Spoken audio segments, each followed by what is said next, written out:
Welcome to another In Wheel Time podcast, a 30-minute mini version of the In Wheel Time car show that airs live every Saturday morning, 8 to 11 a.m. Central. Shield.com. Your favorite go-to spot in car podcasting and live streaming. You're on the In Wheel Time Car Talk Show. Just ahead, Patrick Olson, Carfax, and talk about the used car market. We got this week in auto history, and we'll get you caught up on the stories making automotive news headlines this week. Howdy, along with Mike out of this world, Mars. We always need more Jeff Zekin. I'm Don Armstrong. Glad that you could join us today on the In Wheel Time Car Talk Show. And also joining us right now is Patrick Olson with Carfax. Patrick, good morning. Good morning, guys. Thanks for having me. Well, thank you very much for joining us today. We always love to talk to Carfax. And how's business? Business for us is good. There's a lot of people out there looking for cars, and we're trying to help them make sure they get the right car. One of the new things we've added, to be honest, is we actually added new car listings to our site. So new car listings. You find used cars at our site. Wow. You can get new cars there too. Well, I had no clue. So what's up with that? I mean, do they steer you to a dealer?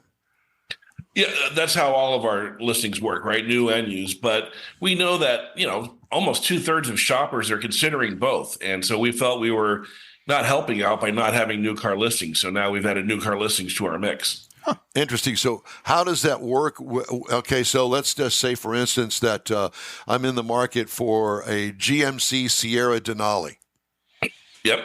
Okay, so what do I do? Type in that, and then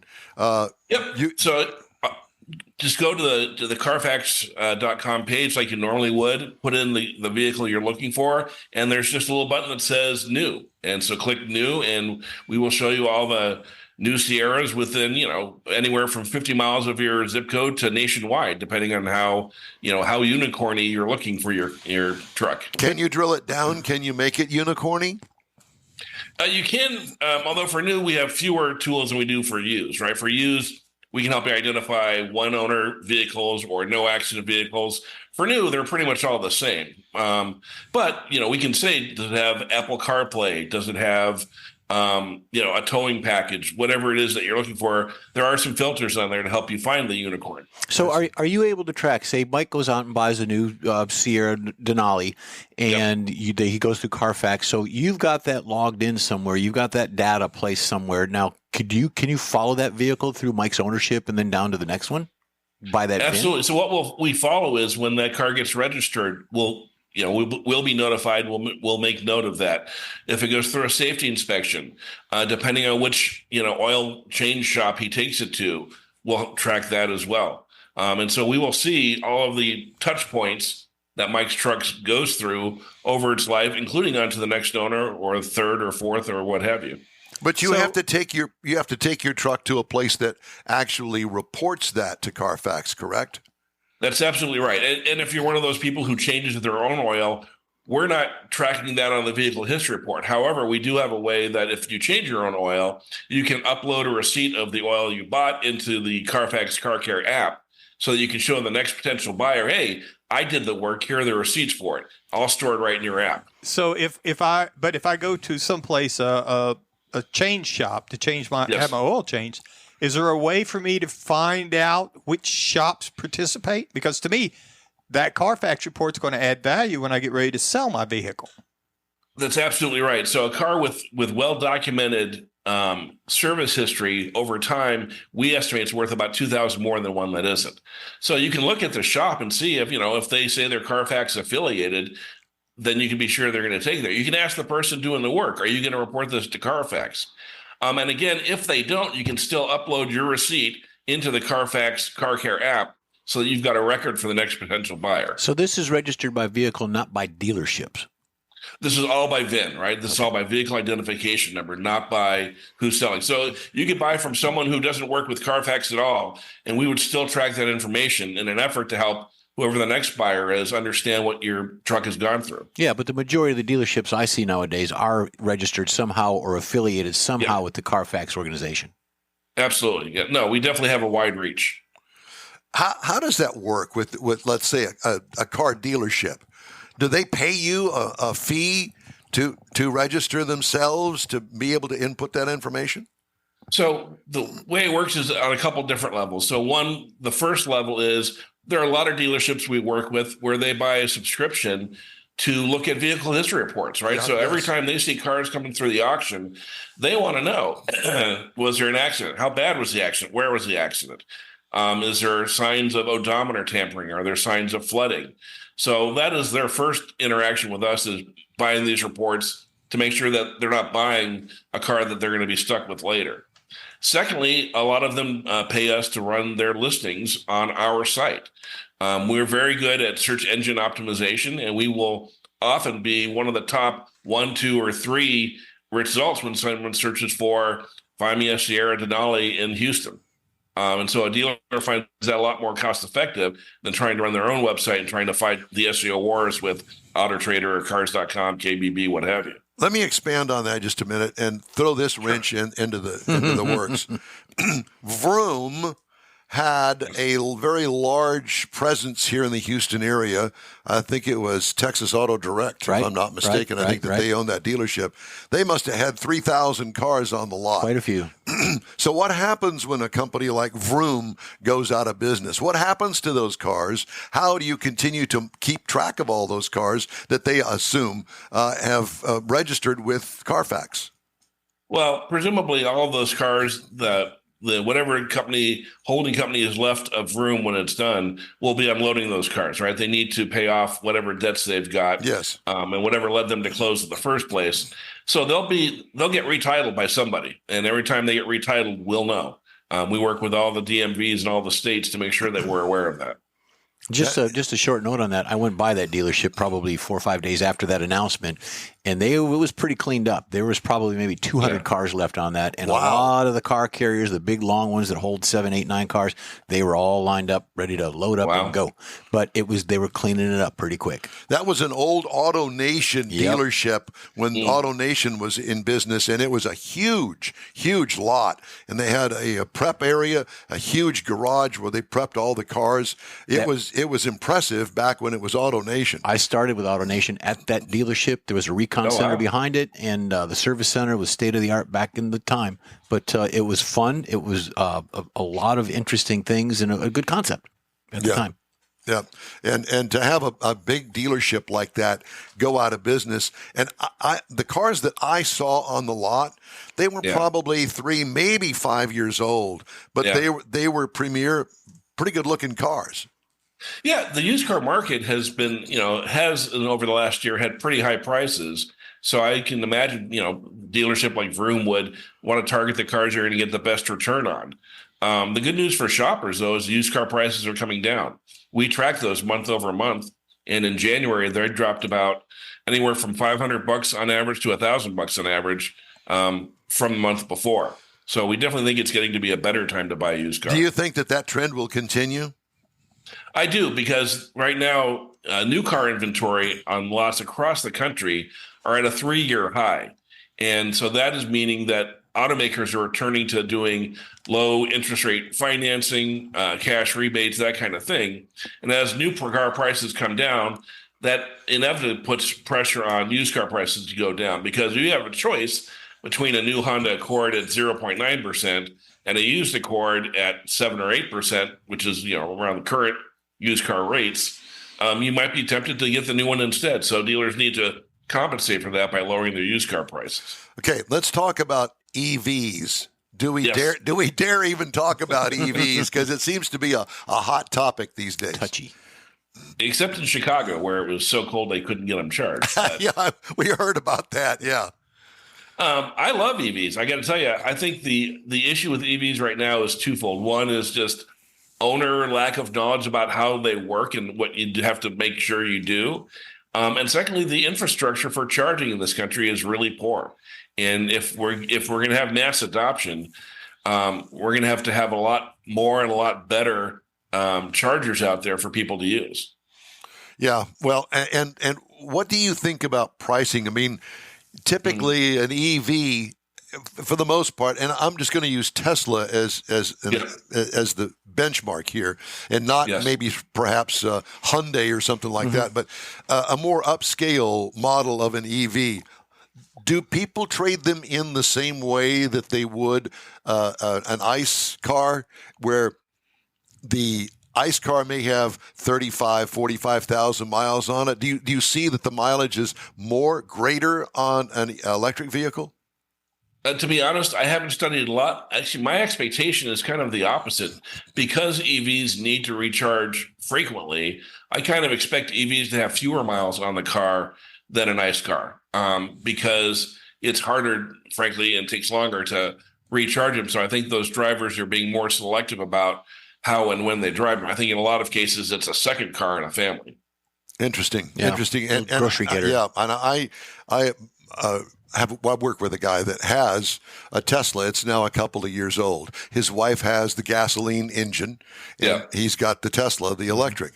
And there are occasions that he has now discovered, after living with this thing for a couple of years, that there are issues when it comes to finding a charging spot. He regularly goes back and forth to San Antonio, and that's probably at the outside edge of the Tesla's range. Right. So he does make a stop before he gets to San Antonio from Houston to recharge it for 30 minutes. Well, that's 30 minutes in my estimation, that I could narrow that down to 25 minutes, or I'm sorry, for 5 minutes if I went and got gasoline in the thing. And I think that more and more people are discovering this. Do you agree? I do. I absolutely do. And I think the people, for example, in Chicago had the issues. They didn't realize that you need the battery to be warmed up to a certain level before that battery will accept a charge. And so their battery had run pretty far down. It was too cold to accept a very strong charge. And so a lot of the cars died while waiting to get to a charger because there was a long line. And Chicago's a little different because a lot of those EV owners live in apartments. Like, for example, I put in a EV charger in my garage because I get test cars every week, and about half of them these days are EVs. I want to make sure I can charge it. But without having your own charger, now you're reliant on the chargers of the world. And I think, to me, plug-in hybrids, once they become cost, what's the word I'm looking for, equivalent to ICE cars, could be the wave of the future. But right now, they're $3,000 to $5,000 more than the equivalent ICE car. And I think that is what is keeping them out of consumers' hand. But the idea of, I could charge it for the 40 miles I commute every day and never pay for gas during the work week, but then I can fill it with gas when I want to go to grandma's for Thanksgiving or go on a summer trip or what have you. Well, I understand that both Ford and GM are going, let's put the brakes on the full EV thing for a moment, and let's go back to the hybrid thing. Yeah. And they're going to start building some hybrids because apparently they feel that that's the way to go. What do you think about that? Well, I think there are a lot of consumers out there who are very afraid of being stranded. And frankly, the news out of Chicago did not allay those concerns. And I think Toyota is, in a quiet way, saying, I told you so. They did not run pell-mell towards EVs. And, their Prius and their hybrid powertrain has been phenomenal now for about 20 years. And there are still first-generation Priuses chugging around out there, 300, 400,000 miles. So I think hybrids are a great alternative. I'm driving a Hyundai Elantra this week that's a hybrid. You get something like 50 miles per gallon. That's a great commuting car. It starts at like $24,000, gets 50 miles plus gallon to the gallon. It's got all the features I would want in it, other than the base level does not have a powered driver's seat, which I would have to have. I'm 6'1", my wife is 4'11". There's no way we're manually switching back and forth in that car. Yeah, well, that memory seat comes in handy with that kind of a disparity. Yeah, absolutely. Yeah. So I assume that you are in Chicago. No, I'm actually in Chattanooga, Tennessee. Okay, all right. Because I was going to ask you, are you going to go to the Chicago Auto Show? I used to be in Chicago for like 25 years, and I used to go every year, but sadly I missed it this year. Yeah, well, I think it opens to the public actually today. Yes. And I know that this past week they had press days over there, just trying to get a feel with the car show there as far as Stellantis being not involved in it. The same thing that we just went through here in Houston, and that leaves open. I really have second thoughts about that. I cannot imagine an automaker like the size of Stellantis not having a display or some sort of involvement in car shows the size of Houston or Chicago. No, I agree. And, they've got big brands like Ram and Jeep that do, relatively well for them. I think Stellantis has to figure out who they want to be. Their CEO, back when they were Fiat Chrysler, really increased the number of brands they brought to this country. They brought back Fiat. They, amped up Maserati and a couple other brands here.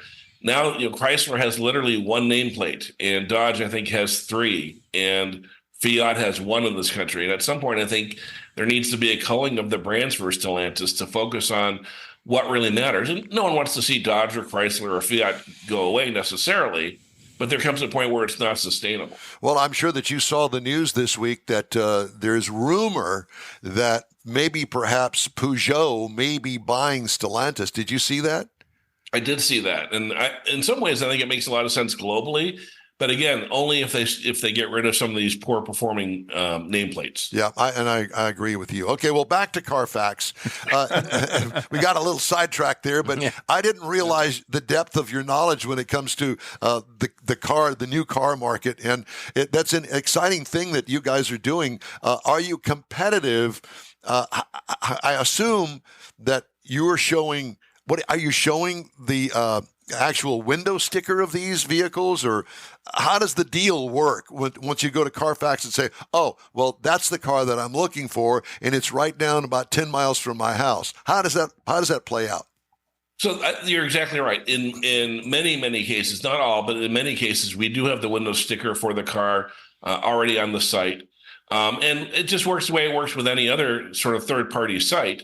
In terms of new cars, the dealer pays us a subscription fee, and we list all of their cars on our site. And then, when people say, help me find a Sierra in Houston, they're going to come back and see Carfax as one of the top places for it. I can tell you that we are already over 1 million listings nationwide on the site.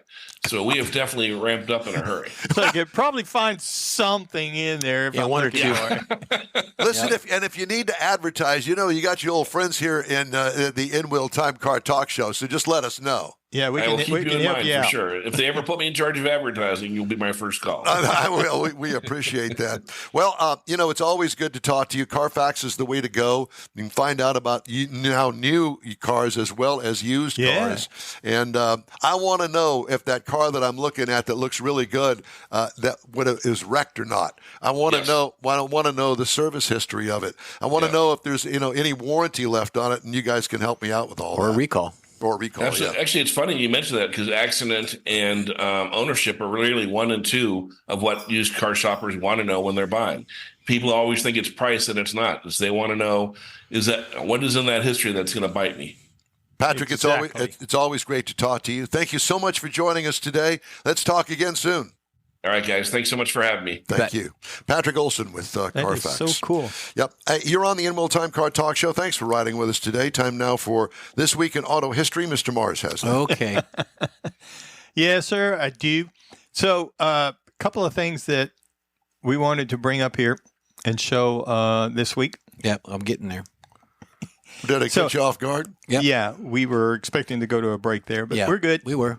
Oh, we were, weren't we? Yeah. So you could have said that. Well, no, it's too late now. So one of the early things this week was when Henry Ford's Ford Motor Company took over the struggling Lincoln Motor Car Company. Now, the thing about this was Henry Leland was in a little bit of a bind with Lincoln, so Ford bought the entire company for $8 million at his closeout sale. Wow. So, also this week, Darrell Lee Waltrip was born. He's Say it again. Darrell Lee Waltrip? Darrell Waltrip. Yeah, Darrell Lee. I was trying to say it in my best Southern redneck voice. Another marble in your mouth. Yeah. So he became known as the premier stock car driver, a television broadcaster, analyst, author, and one of the things he did, he was the first NASCAR driver to surpass $10 million in career race winnings. Wow. Now, also this week, Simon Knudsen, Swedish, after graduating from MIT. He went from Southern to Swedish. Yeah, that's right. After graduating Just read the thing and listen, we can leave the accents out. After graduating from MIT, he went to work for Pontiac. In his first 16 years, he worked at 106 different GM plants. Eventually became manager of GM, and started pushing Pontiac's participation in NASCAR. This is Bunky Knudsen, right? Yeah, Bunky. Yeah. Bunky. He just couldn't say Knudsen. Yeah, that was it. I watched the Muppets and tried to mimic it, but it didn't work. Oh, my God, Mars. So that's where we got the Pontiac Bonneville and some other cars like that. Oldsmobile became a much more performance-oriented brand under his direction. He also, when he became general manager of Chevrolet, he also became started pushing the performance models such as the Super Sport and pushed the Chevrolet Chevelle in 1964 was the first Chevrolet's muscle car that came out. Now, in 1804, John Deere, there was really a John Deere was born up in Vermont. And his claim to fame, he started his company with building wrought iron plows that created a massive change in the farming industry. And soon as he died in 18... Did you read this ahead of time? Yeah, but I'm cutting out some of it because I'm running behind. Yeah. He died in 1886, but it was 40 years after he died before there was actually a John Deere tractor. So he never was involved in the actual John Deere tractor. Then James Dean, born this week in 1931, known as a race car driver. He loved racing. He was filming the movie Giant. The movie company would not let him go racing. So as soon as he finished filming that, he headed for the track. Age 24, he was killed behind the wheel of his new Porsche 550 on the way to a racetrack. Interesting thing I found, George Barris bought that car after the wreck, sent it out on tour. He was shipping it back from Florida in a sealed train car. When it got back there, he opened the train car. The car was gone. Nobody knows what happened to the car. Yeah, there's a lot of spooky stuff involved in that car. There's a lot of, they think it's cursed. A lot of people died. Everybody that touched it died. Different story. And then finally, we have Carmen Miranda was born this week in Portugal. She started her life as a hat maker, became a singer in Brazil, and finally came up to the United States with her famous hat. 46 years old when she died of a heart attack. Oh, wow. It was all the weight on her head. Yes. That was this week in automotive history. All right. Thank you very much. You're on the In Wheel Time Car Talk Show. Thanks for riding with us. We've got more of the In Wheel Time Car Talk Show coming your way after a very quick break. As soon as we get it all. As soon as we get it together. I'm sorry. I messed it all up. You're good. You're all right. But nobody stopped me, so they just let me go ahead and mess it up. We just got to load it. That's all. Okay. You ready now? Sure. No, are you really sure? No, I am sure right now. Do it. All right. Do it. Is it? Yep. Go. Okay, here we go. Pro-Am Auto Accessories has been serving Houston's auto enthusiasts since 1984, providing world-class products for sports cars, European sedans, and American muscle. Pro-Am is known as the place to go to find exclusive and hard-to-find parts and accessories. Pro-Am is one of the very first distributors in the USA for brands such as Recaro, Redline, Momo, Corbo, and Simpson. Located in the heart of Houston's premier retail and service corridor, the Galleria area, Pro-Am's walk-in storefront includes an 8,000-square-foot warehouse, showroom, and installation bays. Pro-Am not only sells parts and accessories, but also offers installation and service. Pro-Am is now reaching a worldwide audience through Pro-Am.com, taking its local reputation to the rest of the world. At Pro-Am Auto, you'll be dealing with a small group of professionals who truly want to help you with your automotive needs. If you don't see what you're looking for on the website, call and Pro-Am will lend you a hand. Pro-Am Auto, 6125 Richmond at Green Ridge in Houston's Galleria area. Call them at 713-781-7755. Want to feel good about something special you did for someone special? In Wheel Time and the original Lupi Tortilla group of Tex-Mex restaurants have joined together to help a very worthy cause, God's Garage, a Christian-based 501c3 charity.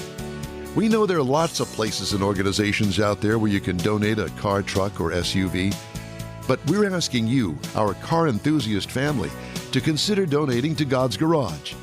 Visit godsgarage.org and learn about its mission, the women that have been helped, how each one is screened, and about their Restore You program.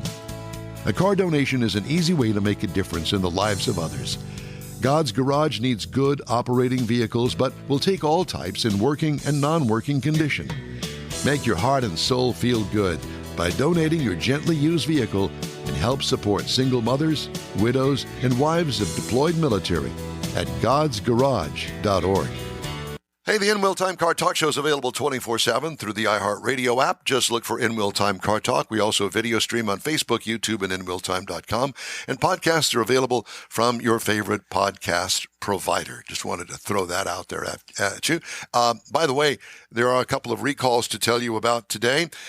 Glass panels may detach on the Nissan Murano for 2024. You don't want that to happen. And on the Kia EV6 and the Niro EV for 23 and 24 model years, loss of drive power from a faulty drive shaft. Oh my God. I guess the drive shaft just comes loose and away she goes. That's all I can think. Nice. American Honda Motor Company recalling more than 750,000 U.S. vehicles due to an airbag that may deploy unintentionally during a crash.